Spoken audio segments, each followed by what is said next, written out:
everyone, it's Catching Tease here. Welcome to my channel where today I am finally getting around to reviewing Ateez's most recent album. I know it's been well over a week already, but I was really trucking through the end of my semester and I was totally just waiting for them to hit #1 on Billboard so then I could post this in celebration. That was my plan all along, duh.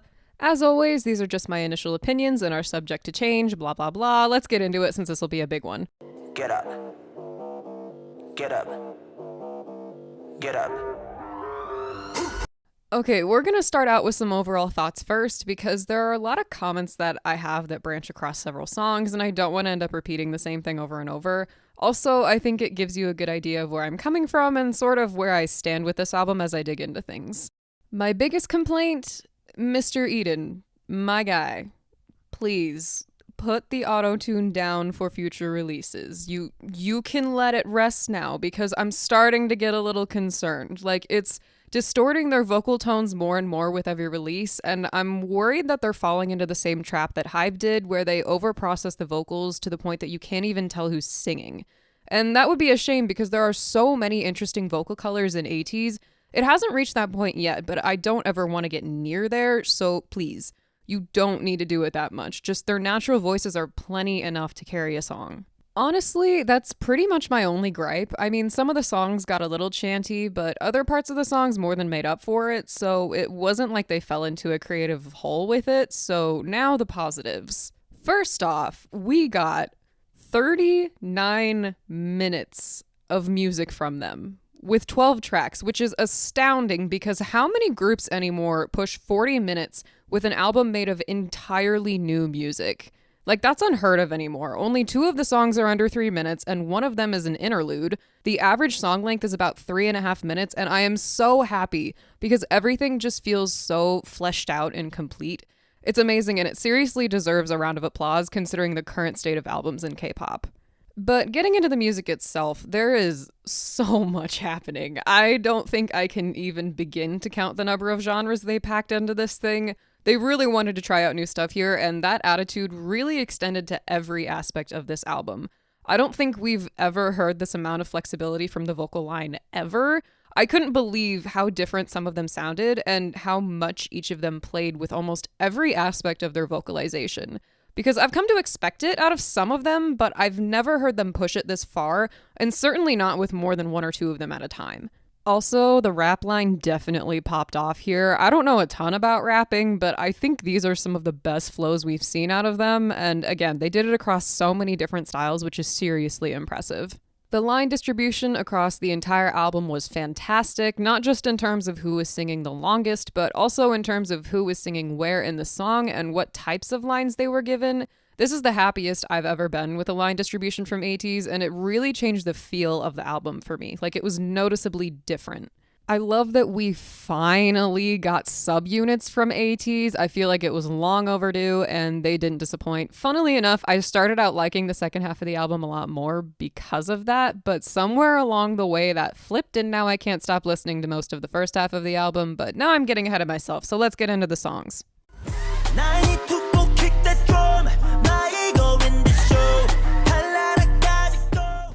I wasn't expecting to like this song from the preview, but it actually ended up being one of my favorites.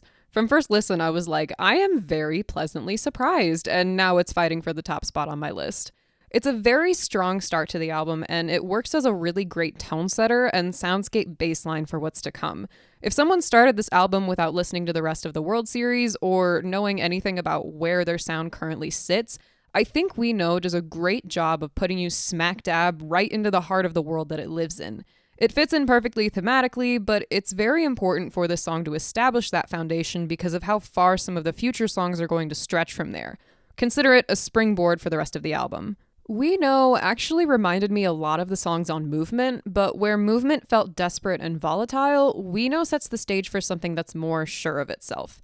Something that's more dangerous and premeditated because of that certainty, but still keeping that same urgency. Especially when you read the lyrics. Like, this song is literally a threat of, I know you're a disgusting excuse for a human being, and this is your singular warning before I burn everything down just so I can incinerate you personally. This is another one of their really cinematic feeling songs, which, yes, I can always count on Ateez for those. I really like the futuristic whirring in the instrumental, and while the chorus is this weird switch up that slows down and really caught me off guard at first, I found myself going, no, this works though.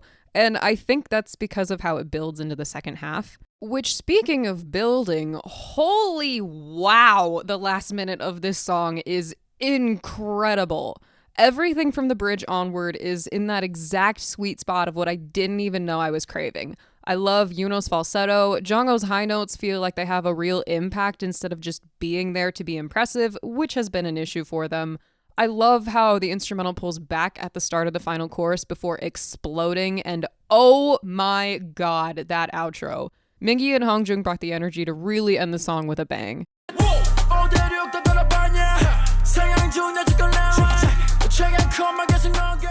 I made the awful mistake of listening to this before hearing We Know first, which, as I mentioned, is really important for setting the tone. So because of that, I really didn't like Emergency at first. And it's still not my favorite by any means, but it's the weirdest thing. It just makes more sense after hearing We Know. I think it might be because the verses feel very similar to We Know, and so I was able to appreciate it a lot more, and I actually like the intensity of the verses now, along with the softness of the bridge. Hearing Jongho singing in a lower range was wonderful, and it's always great when they had hongjoong and mingi under him. The chorus wasn't really my cup of tea the first time around, but it is admittedly very catchy, despite the fact that I don't really vibe with it. Regardless, I enjoyed the edits that Ateez made with the drink up one more over the clips of Ateez taking shots from that one Wanties episode. Very funny.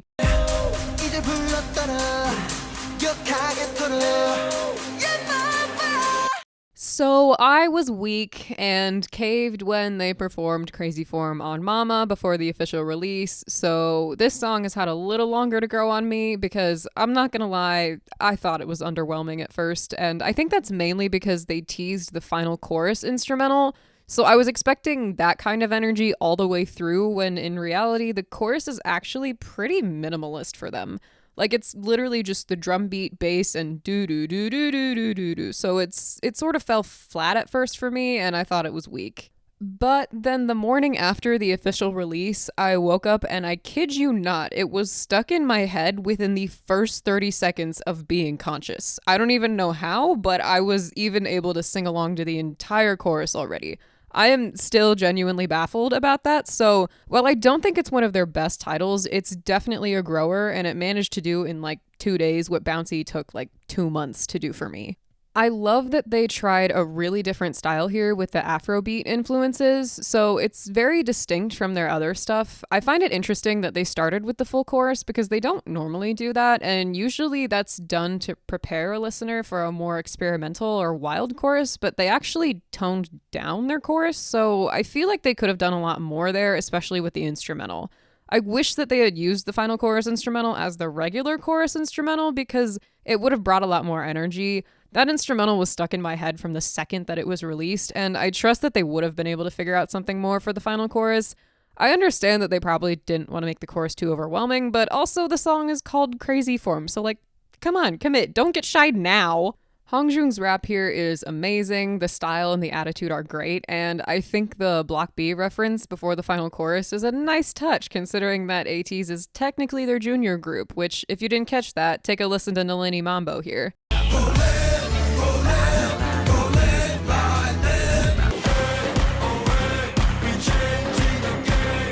I didn't catch on to that until someone pointed it out, and then I felt very dumb. I also felt dumb when it took me forever to piece together that all the ayaya parts are just a more energetic continuation of the ayaya that they've been doing since, like, Fever 1 with Thanks. The last 30 seconds go hard as per usual. My final chorus boys never disappoint, but now I want to talk about the music video because if I thought that Bouncy was crazy, oh boy. It's a level of unhinged that rivals the real, and I never thought that I would say that sentence out loud. I saw someone say that it's like if you mashed Gorilla, the real, and Bouncy together, and yes, that is exactly what it is. Like, it is so unserious and goofy, but blink and you'll miss it, and it just looks like general chaos. Like, we got Mingi pouring milk into a margarita glass, Seonghwa having way too much fun while being arrested, Wooyoung throwing a wrench across the room and destroying everything while Yunho goes, dude, your aim sucks. Mingi going, oopsie, oh no, while Jongho shoots up the bar, San's middle finger glove reference, Wooyoung twerking directly on the camera, Hongjoong shooting the air, but wait, it's literally just his fingers and there's not even a gun there. Hongjoong fighting law enforcement with his pelvis, Hongjoong spray painting yeosang. Honestly, Hongjoong, this entire music video, he was just radiating gremlin energy the whole time. Like, there is so much happening and half of it makes no sense, but I love them for it. It's so fun. But there were also some really cool moments, like when time freezes before Jongho shoots a guy, San's ayaya getting up in your face, and for some reason, I am obsessed with yeosang when he does this move with the sassy eyebrow, and also this quick pop from the camera when he hits his move during the taki-taki dance bit. We also got another Ateez dancing in water moment to add some more drama, and I also want to commend them for how well they handled Jongho's injury through all of this because they managed to keep him fairly prominent in the video while still showing the choreography and not forcing him to dance. Like, I was very aware of his injury and I barely noticed it, so they did a great job with that. But yeah, music video is really fun, not in love with the title track, but it's not bad.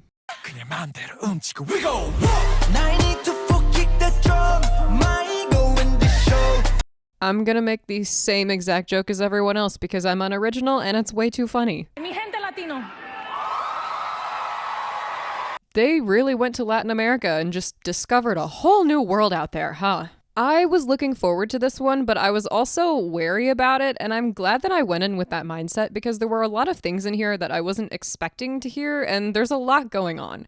Like, I had trouble figuring out what the time signature is because of the syncopation, which, for those of you who don't know, syncopation is when the rhythm hits on the offbeat. I'm pretty sure it's in 6/8, so 2 triplets hitting for each measure, which is fun because you can do a lot with a time signature that has the same waltzy feel as 3/4, but also has a subconscious 1/2 beat built into it, and usually has more of an upbeat swing to it.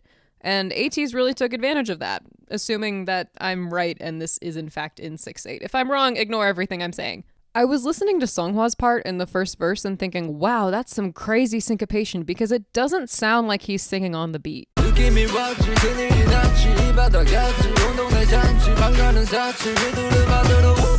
And then I went, wait a minute, if this is in 6/8, then he is absolutely singing on the beat. If I can find a halfway decent metronome, I'll put it over the music so then you can hear it.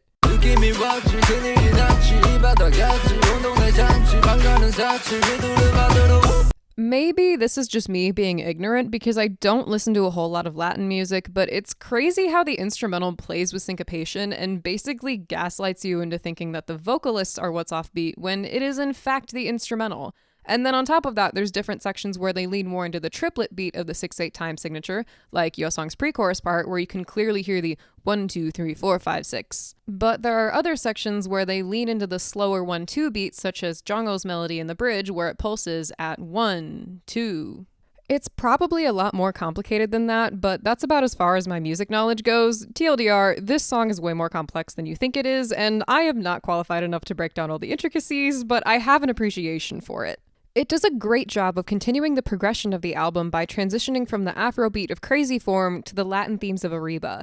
The genres are different, but they both rely heavily on a syncopated beat, so having that central commonality helps move from one to the other. I also want to talk about the vocals because there's a lot happening here. I feel like almost everyone got a moment in the song where I went, whoa, okay. San, Seonghwa, and Yunho all start the song off with their deep tones, San going particularly hard on that, but then you get this delicate pre-chorus with yeosang and jongho, which I love. Please give them more of these light and playful lines. The chorus has these amazing layered harmonies and ends with Wooyoung also getting these softer lines that really suit him. Mingi sounds so sassy in his rap, Hongjoong plays with the syncopation so well, Jongho's bridge is so good it sounds like it's melting with melodrama in my ears, and then you also get harmonies added in there. San gets the high note, yes please, thank you!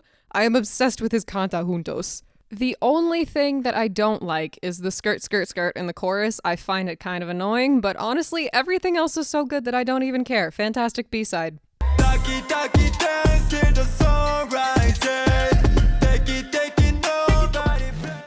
And speaking of fantastic B-sides, Cyberpunk and Take Me Home had a child, and her name is Silver Light, and she was the only song on this entire album that I liked everything about from the very first listen. It's so pretty. There's no other way to put it. It's just a pretty song.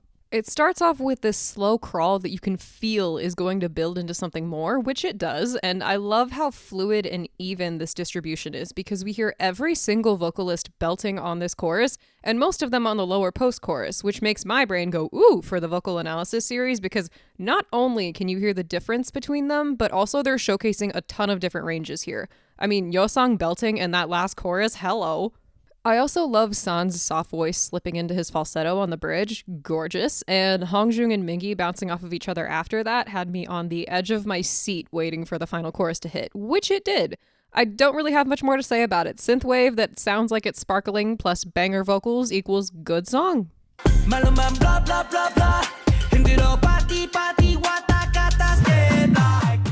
Yep, it is indeed Crescent Part 2. For some reason, I was expecting it to be longer and have narration, but I love all of the little nods packed into this 54-second interlude. It's actually kind of genius. You hear the bluebird, that's a central symbol for them, the strings mirror the melody from their previous outros.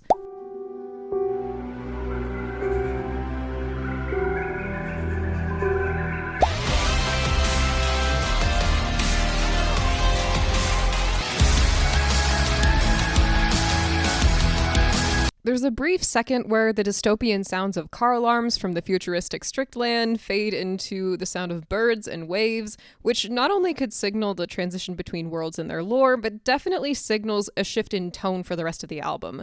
And then it also previews the melody for the next track, Dreamy Day. It's perfect because Silver Light starts to ease the first half of the album out of its intensity, and then Crescent Part 2 takes the dire tone and shifts it into something more hopeful and lighthearted so that the rest of the album doesn't stick out like a sore thumb. Barring one song, but we'll get to that.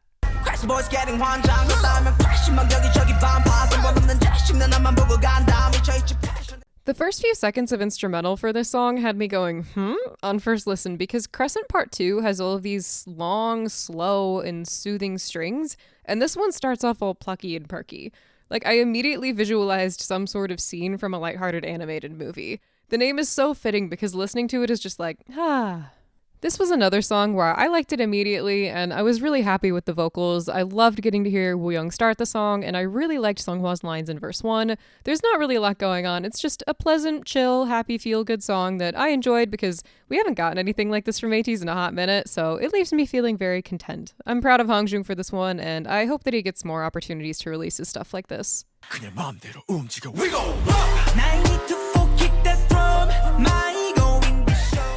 The way that all Ateenies thought that this was going to be Thank You Part 2 and we saw the title. So, you know how I said We Know made Emergency better? Yeah, Dreamy Day did the opposite for MATZ because my first reaction to this was, excuse me? And not in a good way. I understand why they put all the subunit songs together, but I really feel like this should have gone in the first half of the album. The next morning I vibed with it better, but I'm not gonna lie, I still don't really like MATZ, and it seems like I'm in the minority there. There are parts that are really, really good. Like, I thought the intro was really cool and different from what I was expecting, and hongjoong's opening rap had me wishing that we had translations immediately because I could just tell that he was really going in on it. But I feel like the chorus was bland, and the outro came from just a little too far out of left field for me to really enjoy it. I also didn't vibe with Seonghwa's really, really deep voice through a lot of it, even if it did snatch my attention the first time around. But I do like the idea of him doing more stuff along these lines every now and then, especially since he was originally supposed to be a rapper. And I feel like it would be nice for Ateez to not always have to rely on Mingi and hongjoong, as great as they are. Also, the fact that they called out their stalkers in the second verse, just like straight up, get a job, you need a life. Ugh, beautiful. So there are parts of it that I enjoy, but as a whole, not really for me. But it does make me curious about what an Ateez cipher would look like, perhaps. So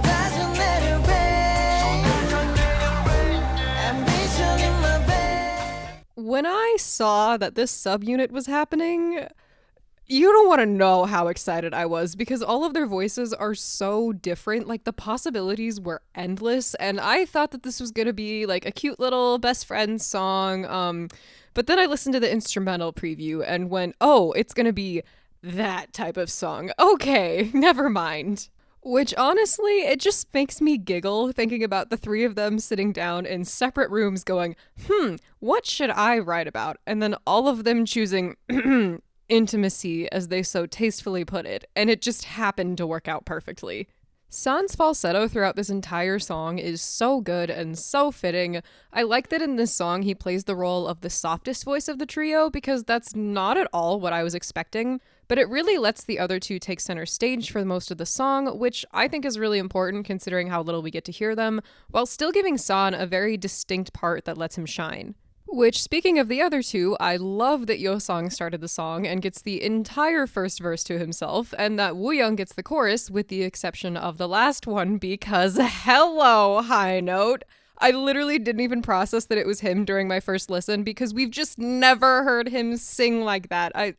Like him doing the high note and yeosang doing the chorus under him, the two most underutilized vocalists of Ateez got their moment together, and I am so pleased as could be. But yeah, this song is just so smooth and sensual, but it's also clever because I didn't register the capitalization in the title because you can read it as "it's you," or because the I and the T are capitalized, it can be read as "I tease you," which is... Ugh, I hate them. But there's also rumors that we might be getting a music video for this, and like, they're pretty valid as far as rumors go, published in an article and everything, but then someone went back and edited it out, so I don't know. I'll link it in the description if you want to check that out. I'm gonna need a heads up if it's true, because it would probably also mean we'd be getting music videos for all of the subunits, and that's a lot to process, okay?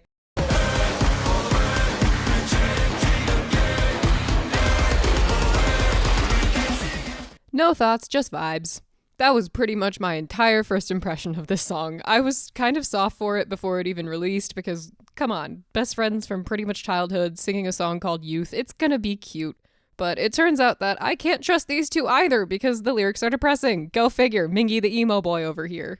But I don't care, it's still a vibe. I liked how toned down it is compared to everything else on this album. It just feels grounded in a way that the others don't because of how simple and natural all the instruments sound. I listened to it and went, this would probably be great for a night drive, and 2 days later I confirmed it is indeed great for a night drive. I appreciate how much Mingi we got on here. Not gonna lie, I was a little worried about him trying to sing in this because he is still very much in need of training, but it actually suited his voice really well, and I was pretty impressed with the little ad-lib that he has in the background toward the end. Also, Yunho's voice sounded great. I didn't expect it to sound that good with Mingi's, but it did, and I was really thrown off by the lack of a second verse. Like, I was expecting a big Yunho verse too, but it just went straight into the bridge, and honestly, I like that they're keeping me on my toes like that. The song was already plenty long enough anyways, so I think it was actually a really good decision. But yeah, straight vibes and a good way to chill things out before hitting the maknae's moment.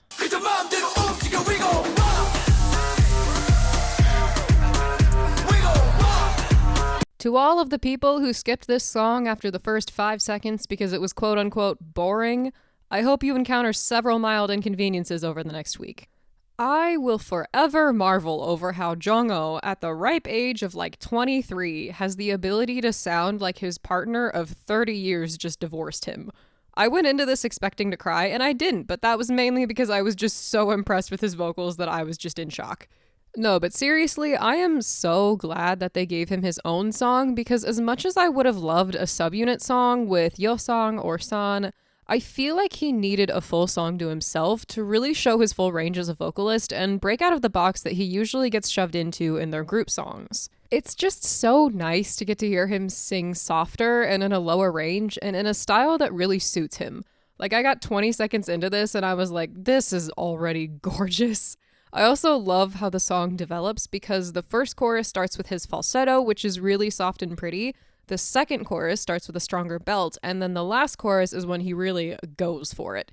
And the instrumental matches each of those shifts to add a little bit more energy each time. So it's still a ballad, but it's not boring or stagnant, which is a common issue that I find with ballads. Like, I'm not a ballad girly, but I find that Ateez ballads are actually pretty good about that, and where this one really caught me was with the bridge onward.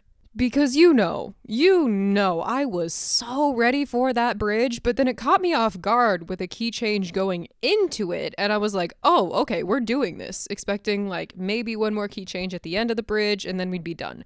But then that happened, And then there was another, and then he just decided to almost jump the octave out of nowhere, and I jaw dropped, shoved away from my desk, doubled over. One of my favorite high notes from him, hands down. This is the only song on the album that I rewinded during my first listen through, and it is precisely because of that high note, because what the heck? And I'm really excited about it because it sounds like it's a lighter mix than what he's been using for most of his high notes in the past, meaning it's also probably healthier for his voice, and we love that. But yeah, gorgeous ballad, perfect for Jongho.